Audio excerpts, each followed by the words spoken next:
Well, without the details at this moment, I think it's hard to say that China's actions are in clear violations of WTO rules because the WTO, even though it encourages free trade, but there are many exceptions, loopholes that China could make use of to justify its actions, like environmental protection, to protect its domestic industry and so on. So I think it's really hard to say at this moment whether China's actions are in clear violation of WTO rules. What's your assessment of China's reasons behind its latest moves against Australian industries? How valid are the reasons given for the bans? Well, I think there are definitely geopolitical factors at play in China's restrictions against the various Australian exports like barley, like wine, and now coal. But as I said earlier, if you are familiar with trade law, there are always good excuses available to justify China's actions. So at least legally speaking, I think China could still make a good fight. Do you think this latest dispute can be resolved through negotiations between Australia and China? Personally, I would say bilateral negotiation with China is Australia's the best option because litigation could be time-consuming and you are not guaranteed a win. So Australia might want to sit down with China and try to assess what are the concerns of China and how these concerns could be addressed before taking legal action. I think that would be a much better approach.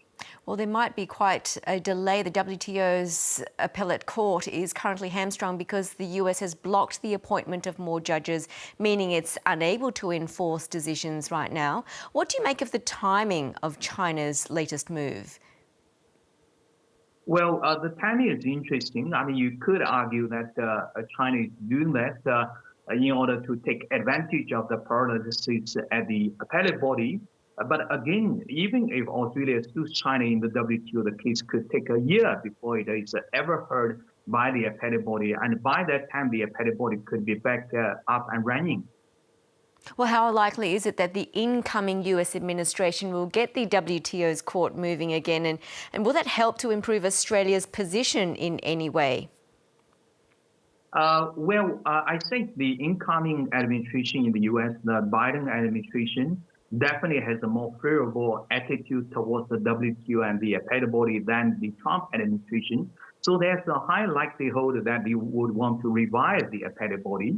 But in terms of the legal merits of the case, even with the appellate body back in the game, I don't think it would really matter that much because it is rare for the panels to actually disagree from the appellate body that much. So I would say that with or without the appellate body, Australia would be fighting a difficult legal battle if it decides to take a case.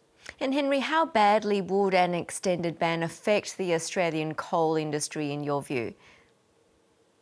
Well, it would have a major impact because China is a major customer. And at least in the short term, it would be hard to replace all these losing sales to China from other countries. I mean, you have India, which is taking up some of the exports from Australia. But India's imports are mainly in coking coal, which is quite different because a lot of imports China is making are thermal coal.